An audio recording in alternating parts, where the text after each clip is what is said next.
Chapter 48. The Bone Flame. The pain didn't start like fire. It started like memory. Decima's fingers wouldn't stop shaking as she stood in the clearing. The silver marks on her skin had stopped glowing, but the heat beneath them hadn't faded. It pulsed, it watched, and something inside her, something old, was trying to speak with her voice. She hadn't told the others, not yet. That when she blinked, she didn't always return. That when she breathed, sometimes the breath wasn't hers. That a whisper had started curling around her thoughts, soft and seductive, saying, "You were never just one." The morning light pushed through the hollow like mist blade, slicing through the trees in pale streaks. But it didn't warm her. Not now.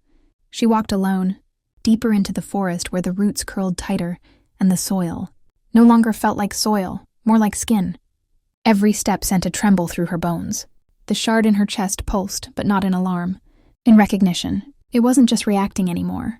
It was calling back. A breeze moved behind her, and for a moment she thought it was Daniel. Always Daniel, watching. But when she turned, no one was there. Only the wind. Only the voice. "Do you remember the shape of your own fire?" She didn't answer. She couldn't. Instead, her legs carried her further, until the path gave way to a strange glade she hadn't seen before. Not natural, not magical, constructed. The trees here were warped, bent not by age but by instruction.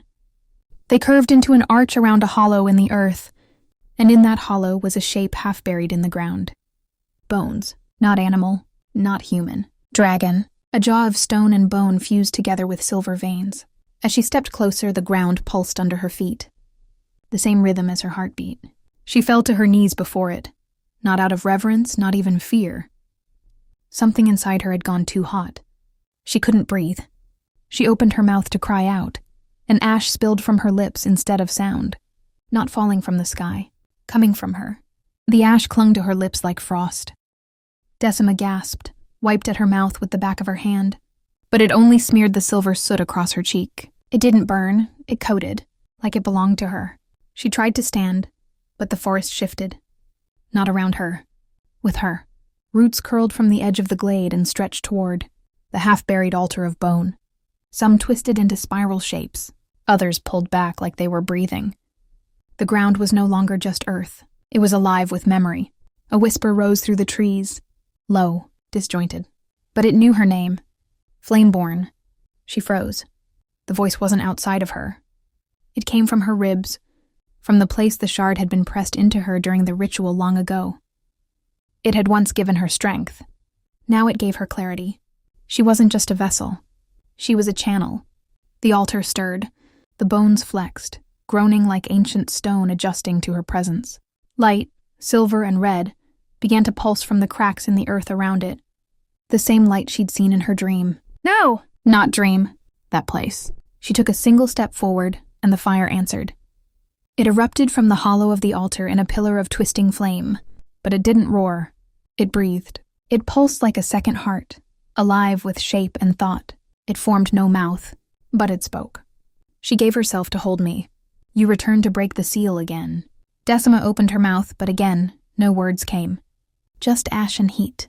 She fell to her knees, panting. The fire curved toward her, not touching, but near enough to scorch the edge of her thoughts. You do not come alone. You carry him, the silver fire, the broken bond. She clutched her chest. Daniel. The fire flickered. A pause. You are not two. You are one flame, split and seeking. The altar cracked beneath the words. Then, from somewhere behind her, Daniel's voice. Decima, don't move. She turned slowly. He stood at the edge of the glade, his eyes wide, hands trembling with fire that didn't know what color to be. Gold, red, silver. Daniel, she whispered, but her voice came out strange. Like two voices layered, one hers, one not. He took a cautious step forward. What the hell is this place? Her reply wasn't hers. The bone remembers. The flame returns. The key is waking. Daniel flinched. Decima dropped her head, and the altar bled light from every crack. Daniel didn't run. He should have. The fire was rising around Decima like a crown of heat, and her body was trembling as though it was trying to split in two. But he stepped forward anyway, slow and steady, like he was approaching a wounded animal or a goddess mid-awakening. Decima, he said again, softer now. Look at me. She did. And for a moment, he couldn't breathe. Her eyes were glowing, not just reflecting light, but lit from within, burning with silver fire that spiraled like roots through her pupils. Her skin shimmered faintly, dusted with ash, veins of light running along her arms and throat like maps of another world. Is it you? He asked. She blinked, and for half a heartbeat, her lips parted in a familiar way. Daniel? Relief bloomed in him, until the light behind her pulsed again, harder this time, and her head jerked sideways like she'd been struck. A scream built in her throat. But when she opened her mouth, it wasn't a scream that came out. It was a song, a long, low tone made of no language, just power, just fire. It shook the trees. It cracked the ground.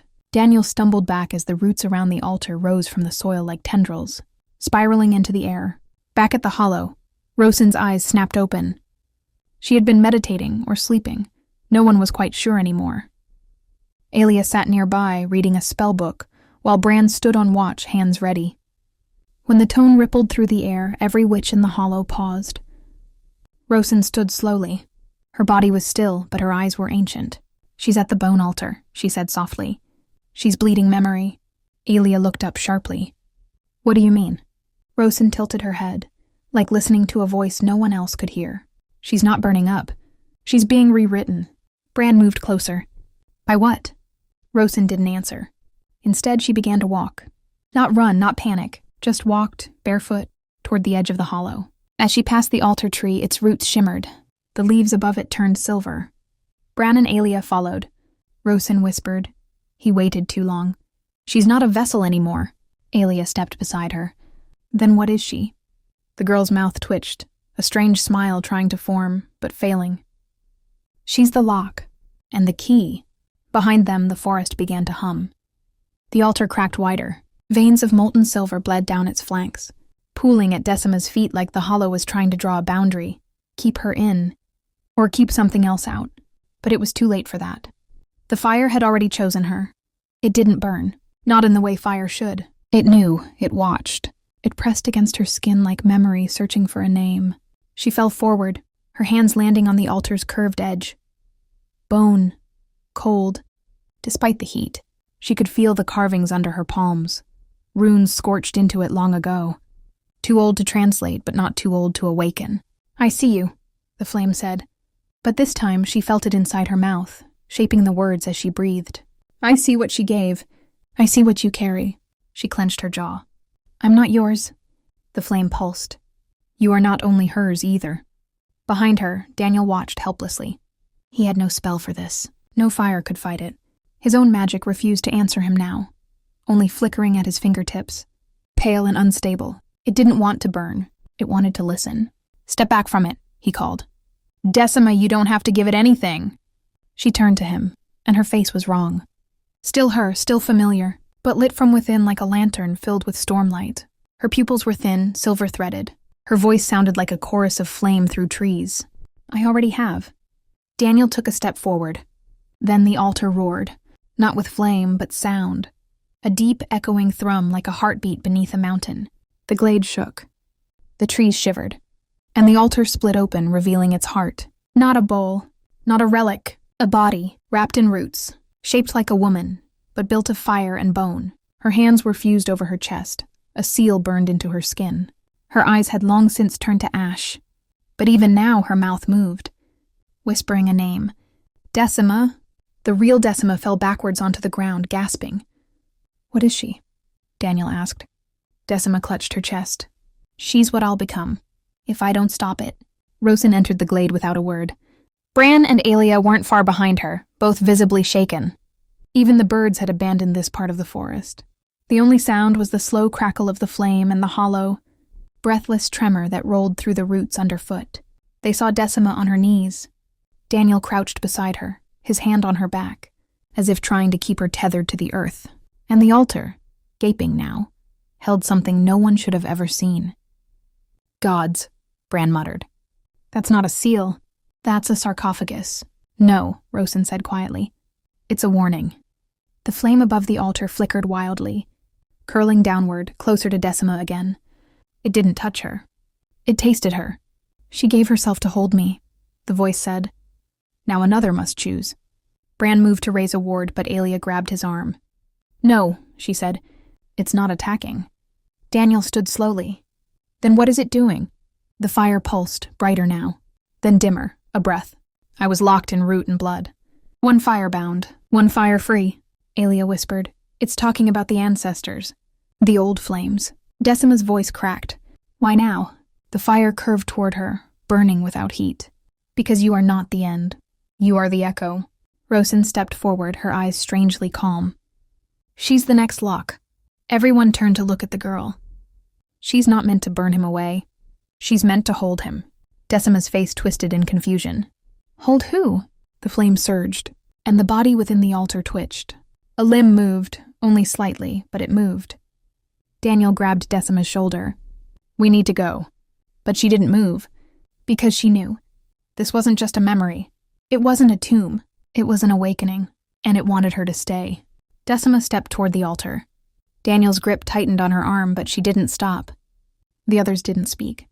Even the forest seemed to hold its breath, as if nature itself feared what she might do next. The body in the altar wasn't fully dead. Not anymore. Its chest rose, once, shallow as a memory. The roots that had once bound it began to pull back, peeling away like veins unraveling from skin. Ash drifted upward in slow spirals, wrapping around Decima's wrists, her throat, her mouth. The flame hovered above the altar like a crown, waiting. "Touch her," the voice said. "See what she gave for you." Daniel stepped in front of her. "You don't have to do this." She looked up at him, and for a moment her eyes were clear. "I think I already did." And she stepped past him. The heat didn't scald her. It welcomed her. The light around the altar flickered gently as her hands reached forward, trembling. Her fingers hovered over the woman's brow, the ash-covered face that bore no name, no life, no breath, yet somehow recognizable. She wasn't a stranger. She was a version of her, a warning, a mirror, a future.